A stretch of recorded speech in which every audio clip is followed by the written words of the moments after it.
Sur un traitement d'un petit espace, il est beaucoup plus intéressant d'amener des couleurs plus denses qui donnent une amplification de l'espace. Et le blanc n'est pas toujours à conseiller, d'autant plus en métropole,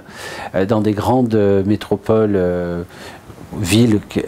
quel que soit le lieu, parce que ces blancs vont très rapidement se griser et vont donner un rendu relativement assez sale. Ce qui est important pour les plafonds, c'est de laisser de côté l'idée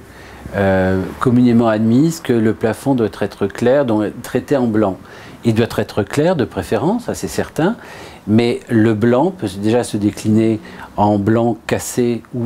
un nuancier très important de couleurs très douces, blanches, des gris bleus, des gris verts, là aussi des violines, des parmes, voire même du rose traité d'une manière très douce, qui doit se traiter en complément de couleurs effectivement attenantes et surtout par rapport à une réalité de lumière, là encore une fois naturelle.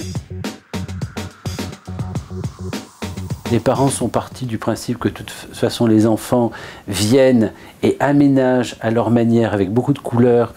et leurs doudous et leurs jouets, et que de toute façon c'était pas nécessaire d'en apporter plus, et que si les parents